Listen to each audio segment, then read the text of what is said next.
우리 주변 분들하고 인사 나눕니다. 인사 나누실 때 성령님이 도우십니다. 이렇게 한번 인사 나누겠습니다.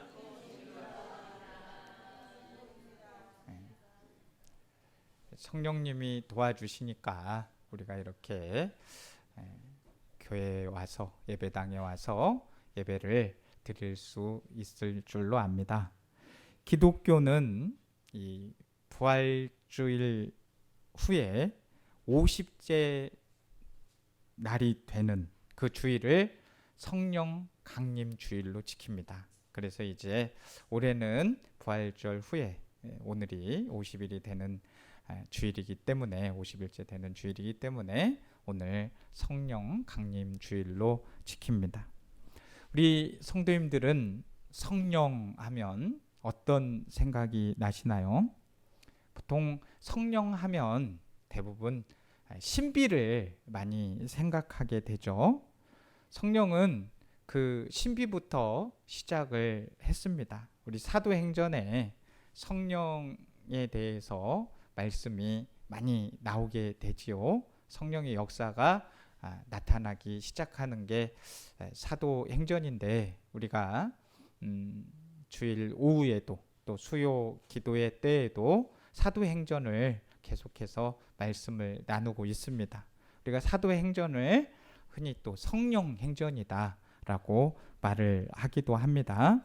그래서 이 오순절 성령 사건이 이 성령 강림 사건이 기록된 사도행전을 보게 되면 성령이 임할 때 급하고 이 강한 바람 같은 소리가 났고 이 불의 혀같이 갈라지는 것도 보았다고 증언을 하고 있습니다. 게다가 제자들이 배우지도 않은 외국어로 방언을 말하기도 했고요. 성령의 능력으로 질병이 고침받고 성령의 능력으로 귀신이 쫓겨 나가기도 했습니다. 이 성령은 많이 신비롭습니다. 그러나 이 성령에 대해서 정말로 중요하게 알아야 할 것은 성령의 이런 신비적인 능력도 중요하지만 그것도 중요하지만 더 중요한 것은 성령님도 인격체라는 거예요. 매우 인격적인 존재라는 겁니다. 예수님께서는 성령에 대해서 다른 보혜사다 이렇게 말씀을 하시죠. 보혜사는 돕는다는 그런 뜻을 가지고 있습니다. 그래서 보혜사 성령님은 돕는 분이시다 이렇게 말씀드릴 수 있죠. 성령님은 우리 곁에 계셔서 우리를 인격적으로 돕기 원하시는 분이신 겁니다. 그러면 성령님은 어떤 부분을 도와주실까요? 우리의 어떤 부분을 성령님이 도와주시는 걸까요? 많은 부분 우리 성령님께서 도와주시겠지요. 그런데 오늘 본문에서 보면 성령님은 성도들의 기도를 돕는다고 말씀해 주고 있습니다. 26절 말씀 보면 성령도 우리의 연약함을 도우시나니 라고 하였습니다. 여기서 도우신다는 것은 다른 사람의 손을 잡아준다는 거예요. 우리가 도움을 줄 때 손을 잡아주잖아요. 그런 것처럼 우리 성령님도 손을 잡아주듯이 우리를 도와주십니다. 어려움 당할 때 누가 손만 잡아줘도 참 도움이 되지요. 그렇지 않습니까? 곁에만 있어도 참 힘이 되거든요. 성령님은 그렇게 우리를 도와주십니다.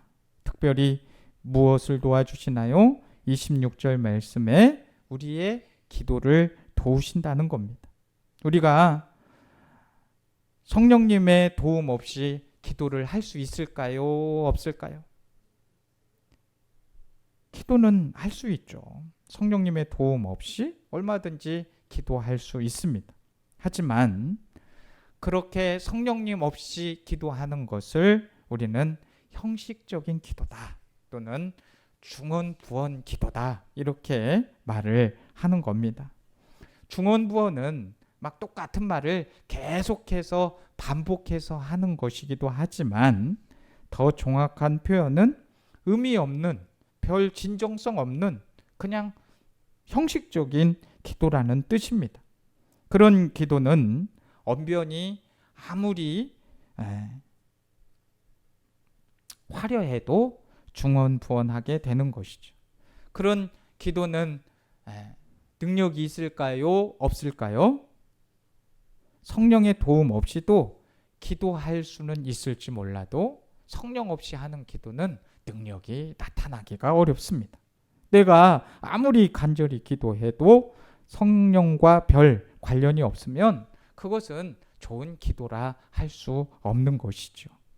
나도 정말 그 기도에 간절해야 되겠지만 성령께서 우리의 마음을 주장해 주시고 성령께서 기도를 할 때 우리를 깨닫게 해 주시고 기도를 할 때 성령님께서 뜨겁게 해 주시고 감동, 감화시킬 때 능력 있는 기도가 나타나는 것입니다. 에베소서 6장 18절 말씀에 바울 사도는 이렇게 말씀하죠. 모든 기도와 간구를 하되 항상 성령 안에서 기도하고 라고 하고 있습니다. 기도를 할 때에는 모든 간구와 기도를 할 때는 어떤 안에서 해야 된다고요? 성령 안에서 기도를 하기에 힘써야 된다는 겁니다. 유다서 1장 20절 말씀에는 이런 말씀이 있어요. 사랑하는 자들아 너희는 너희의 지극히 거룩한 믿음 위에 자신을 세우며 성령으로 기도하며 라고 하고 있습니다. 성령 안에서 혹은 성령으로라는 말은 성령의 도움을 받는다라는 말과 같은 것입니다. 성령님께서 주장하시면 내 마음으로부터 기도가 샘솟듯이 흘러나옴을 체험하게 됩니다. 그럴 때 능력 있는 기도가 나오게 되는 것입니다. 우리가 성령의 도움으로 기도해야 하는 또 다른 이유는 내게 좋은 것, 유익한 것을 구할 수 있기 때문입니다. 여러분, 우리가 기도할 때 내게 좋은 것, 유익한 것을 구한다고 말할 수 있을까요? 좋은지 안 좋은지는 우리가 잘 구분을 못합니다. 그것을 본문 26절 말씀에서 이렇게 표현을 하죠. 우리는 마땅히 기도할 바를 알지 못하나니. 그러니까 마땅히 기도할 바를 구해야 되는데 그것을 잘 몰라서 엉뚱한 걸 구하고 있을 때가 많다는 거예요. 마태복음 7장 예수님께서 아들이 떡을 달라 하는데 돌을 주며 생선을 달라 하는데 뱀을 줄 사람이 있겠느냐라고 말씀을 하십니다. 그런데 실상으로 하나님은 떡을 주시고자 하는데 우리는 돌이 좋다고 제발 돌 좀 달라고 기도를 할 때가 있다는 거예요. 그러고 하나님께서는 생선을 주시겠다고 하는데 우리는 생선 이런 것보다는 비단 뱀이 좋으니까 뱀을 주세요. 이렇게 엉뚱하게 기도할 때가 있다는 거죠. 우리는 이것저것 분간을 못하고 기도할 때가 많다는 거예요. 우리는 기도할 때 어떻게 기도를 해야 하나요? 혹여 어린 아이처럼 자기에게 그냥 꼭 필요한 것만 달라고 떼쓰는 기도를 하고 있지는 않은지. 그렇다면은 우리가 막 어린 아이처럼 하나님께 주세요, 주세요 하면은 다 하나님께서 주셔야 하는지. 아니요. 그거 달라는 대로 다 주었다가는 큰일 납니다. 왜요? 이 어린 이 아이들이 구할 때 분별하지 못하고 구하는 것도 참 많이 있거든요. 가지고 논다고 이 어린 아이처럼 장난감을 구하는 것처럼 위험한 것을 달라고 했을 때 그것을 다 줘야 되는 건가요? 아니죠. 이 가지고 논다고 그 아이가 아직 그거를 분별할 나이도 아닌데 단추를 주거나 압정을 논다고 달라고 해서 줬을 때 그 아이가 어떻게 되겠어요? 위험에 처하게 되겠잖아요. 어린 아이들은 아직 잘 분간을 하지 못하니까 막 아무 관계없이 달라고 하는 경우가 많아요. 이게 더러운 건지 깨끗한 건지도 모르고 더러운 것마저도 달라고 해요. 그래서 주면은 그 더러운 것도 그냥 막 먹고 그러죠. 그러면 큰일 나는 거예요. 어린이는 뭐가 정말 좋은지, 뭐가 자기에게 맞는 것인지 잘 모릅니다. 대신에 당장에 자기의 욕구를 채우는 것에만 관심이 있는 거죠. 우리도 그렇잖아요. 욕심에 자꾸 미혹이 되면은 이 당장에 그 해결하고 싶은 그런 데에만 관심이 있어서 마땅히 기도할 바를 모를 때가 많다는 겁니다. 성령님은 마땅히 빌 바를 알지 못하는 우리의 연약함을 도우십니다.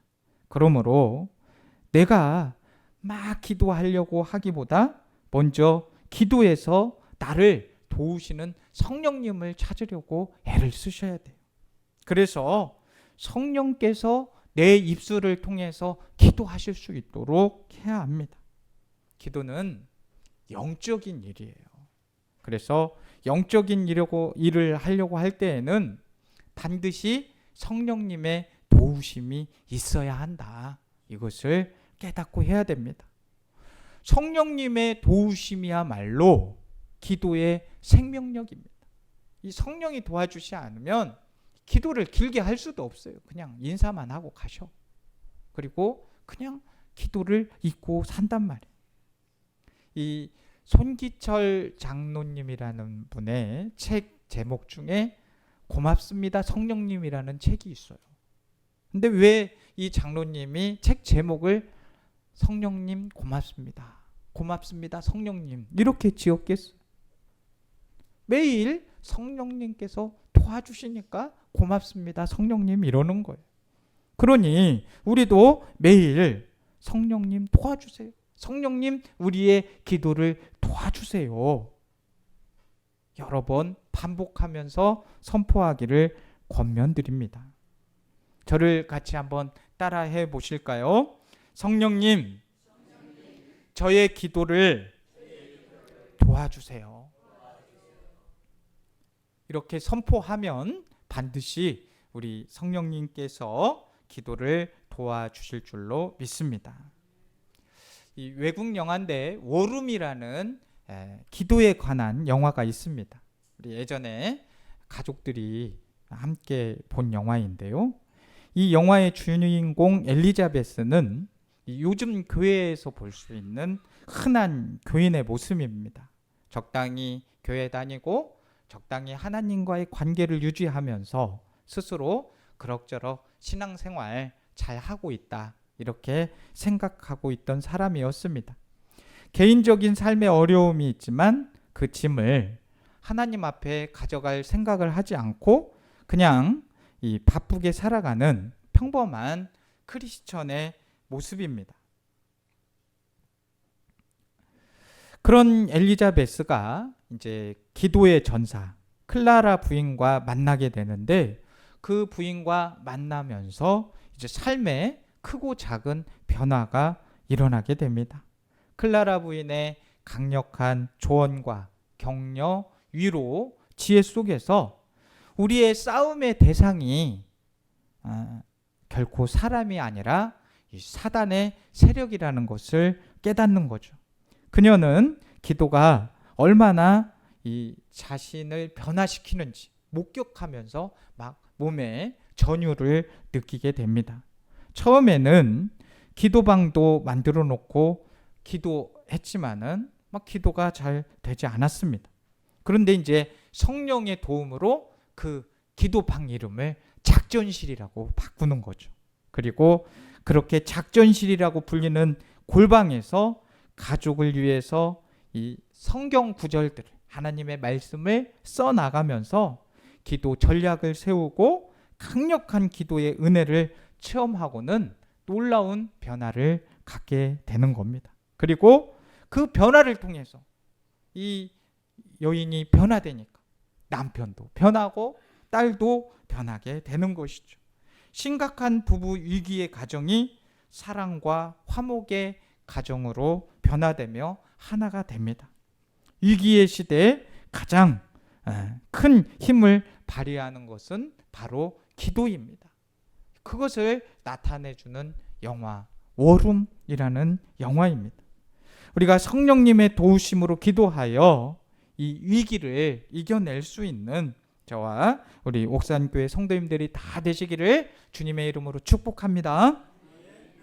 자, 성령님이 우리의 기도를 도우실 뿐만이 아니라 우리를 위해 친히 간구하신다고 하십니다. 26절 말씀 끝부분을 보시면 오직 성령이 말할 수 없는 탄식으로 우리를 위하여 친히 간구하시느니라 라고 하고 있습니다. 우리는 잘못된 기도를 할 때도 많고 어떤 때는 우리가 아무리 기도를 하려고 해도 기도가 잘 나오지를 않아요.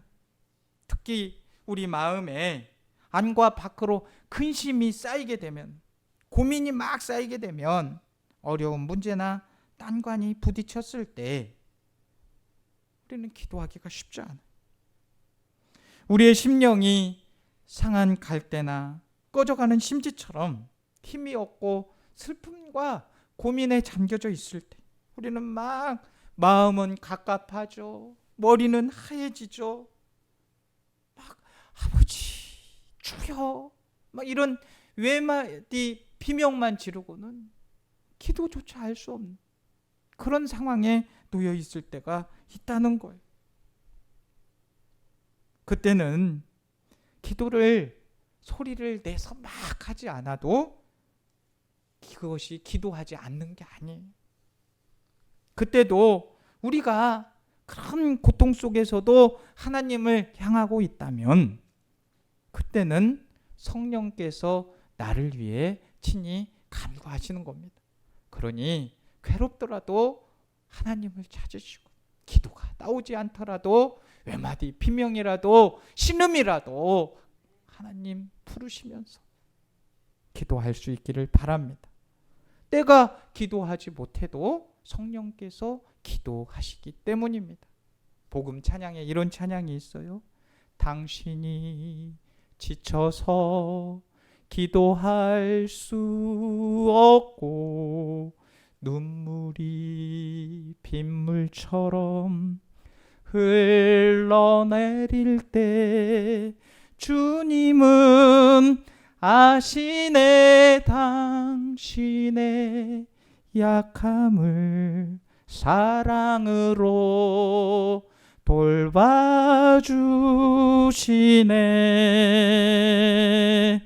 누군가 널 위하여 누군가 기도하네. 내가 홀로 외로워서 마음이 무너질 때 누군가 널 위해 기도하네. 처럼 우리가 지쳐서 기도할 수 없을 때, 눈물이 빗물처럼 흘러내릴 때, 억장이 무너져 도대체 말도 나오지 않을 때 성령님께서 우리를 위해서 친히 기도하시는 겁니다. 예수님도 하늘 보좌 우편에서 기도하시지만 성령님께서도 기도하시는 겁니다. 성령님은 어떤 분이십니까? 삼위이십니다. 삼위 중에 한 위를 담당하시죠. 하나님께서 이 성령의 생각을 정확히 아시고 성령이 하나님의 뜻을 정확히 알고 계십니다. 그러니 성령이 친히 기도할 때 어떤 기도를 우리에게 해주시겠습니까? 하나님의 정확한 뜻대로 기도하시지 않겠어요? 본문 27절 말씀을 보십시오. 마음을 살피시는 이가 성령의 생각을 아시나니 이는 성령이 하나님의 뜻대로 성도를 위하여 간구하십니다. 기도라는 것은 하나님의 뜻을 맞추는 겁니다. 하나님의 뜻을 내 뜻에 맞추는 겁니다. 성령은 이것을 목적으로 성도의 기도를 돕고 친히 간구하시는 겁니다. 내가 기도하지 못한다고 하더라도 성령이 하나님의 뜻대로 우리를 위해 간구하신다는 이런 은혜는 세상에 알 수도 없고 누릴 수도 없는 겁니다. 이 기도는 오직 우리 성도만이 누릴 수 있는 특권입니다. 이 특권이 우리에게 있음을 알고 늘 용기를 내시고 하나님을 향한 시선을 거두지 않는 저와 우리 성도님들이 다 되시기를 주님의 이름으로 축복합니다. 그리고요, 성령님은 우리의 삶도 도우십니다. 본문 28절 말씀에는 우리가 너무나도 좋아하고 위로가 되고 힘이 되는 말씀이 나옵니다. 우리 28절 말씀을 같이 읽습니다. 우리가 알거니와 하나님을 사랑하는 자 곧 그의 뜻대로 부르심을 입은 자들에게는 모든 것이 합력하여 선을 이루느니라. 아멘. 자, 하나님은 만물을 다스리고 섭리하시는 분이십니다. 광대한 우주에 수많은 별들과 법칙들, 돌발 생활들, 그리고 변수들이 있는데 하나님은 이 모든 것을 섭리하시고 주관하십니다. 그래서 놀랍게 조화롭게 움직이게 하십니다. 하나님은 우주의 한 부분인 성도들도 그렇게 관리하시고 함께해 주고 계시는 겁니다. 성경에 이런 스토리들, 이런 이야기들은 너무나도 많이 있습니다. 하나님이 아브라함에게 이삭을 바치라고 합니다. 아버지로서 아들을 바친다는 것이 그게 쉬운 일입니까? 엄청난 시험거리였습니다. 도저히 이해할 수 없는 이 하나님의 청천벽력과 같은 명령이었습니다. 아브라함은 죽고 싶을 정도로 괴로웠겠지만 그는 믿음으로 정말로 이삭을 바치려고 했습니다. 이삭을 찔러 죽이려고 했을 때 하나님이 아브라함을 막았습니다. 아브라함의 믿음을 하나님께서 죽이지 않아도 충분히 보셨기 때문입니다. 그래서 결국 이삭도 살고 아브라함의 믿음도 인정을 받게 되었습니다. 많은 고통이 있지만 하나님은 그것으로 선을 이루어 가신 겁니다. 요셉은 형들로부터 미움을 받았고 애굽에 팔려갔습니다. 바로의 시위대장 보디발의 아내의 모함으로 감옥에 갇혔습니다. 하지만 결국에는 하나님의 섭리를 따르고 하나님을 바라봤던 이 요셉은 애굽의 총리가 되었고요. 자기 가족과 이스라엘 민족을 건져내는 것을 볼 수가 있습니다. 기근에서 건져내잖아요. 욥은 재산, 가족 다 잃고 몸마저 병이 들었습니다. 사단이 참소를 했어요. 아내의 저주와 친구들과의 변론이 있었지만 그럼에도 하나님을 바라보면서 하나님과의 대화를 통해서 그 모든 것을, 그 고난을 이겨냈습니다. 하나님의 기쁘신 뜻을 깨달은 욥은 재산도 배로 늘어났고 잃었던 자녀들도 다시 얻게 되는 그런 큰 복을 누렸습니다. 예수님은 갖은 고초를 다 당하셨어요. 십자가에 달려 피를 흘려 돌아가셨지만 부활 승천하셔서 인류의 구원자 메시아가 되셨습니다. 바울은 갖은 고생을 다하고 순교까지 했지만 그가 남긴 바울 서신은 수많은 사람들을 돌이키는 위대한 이 신약 성경의 책이 되었습니다. 그래서 수많은 성도들에게 이 선교의 열정을 일으키게 되었습니다. 좀 안 풀리는 것 같고 좀 안 좋은 것 같아도 하나님은 모든 요소들을, 모든 변수들까지도 다 사용하셔서 얼마든지 역전시킨다는, 운동 경기에서도 그냥 승을 쭉 이기고 하는 그런 승리도 희열이 있지만 계속 지고 있다가 역전승을 거둘 때 그 기쁨이 더 커지는 것입니다. 우리 하나님께서 우리의 어려움, 역경들을 다 또 기도를 통해서 이겨나가게 하여 주시고, 그렇게 기도해서 나아갈 때에 반드시 역전승을 거두게 해줄 줄로 믿습니다. 우리 인생에 역전승이 있기를 바라고, 하나님은 모든 것을 합하여 선을 이루어 가시는 분이심을 믿으시기를 바랍니다. 옛날 어떤 어촌에 어부들이 바다에 물고기를 잡으러 갔습니다. 그런데 이제 돌아올 시간이 다 됐는데 돌아오지를 못하는 거예요. 온 동네 안악들과 어린 아이들이 이제 바닷가에서 남편과 아버지가 돌아오지 않으니까, 그 추운데 돌아오지를 않으니까 애타게 기다리고 있었습니다. 이제 모인 사람들이 초조한 마음으로 발을 동동 구르면서 온갖 걱정을 다 하는 거예요. 그런데 갑자기 뒤에서 불이야 소리가 나는 거예요. 어떤 집에서 불이 난 거예요. 동네 사람들은 나 불을 끄니라고 정신이 없어. 엎친 데 덮친 격이 되고 만 겁니다. 그렇게 정신없이 이제 또 불이 났다고 하니까 기다리다가 가서 불을 끄고 있는데 바닷가에 나갔던 배가 돌아온 겁니다. 불도 끄고 이 어부들도 돌아온 거예요. 이제 안도의 한숨을 쉬어서 이제 불도 끄고 어부들도 돌아왔으니까 이제 좀 안정감이 생기잖아요. 근데 그 후 사연을 들어보니까 이 어부들이 풍랑을 만나서 집에 돌아올 수가 없는 거예요. 도저히 집 방향을 찾을 수 없었던 것이죠. 그런데 그 불이 나서 엎친 데 덮친 격이라고 생각했던 그 불을 보고 어부들이 그 불 방향을 보고 다시 무사 귀환을 했다는 것입니다. 불행인 듯 보였지만 합력하여 선을 이룬 겁니다. 이런 일들이 성도들에게는 일어납니다.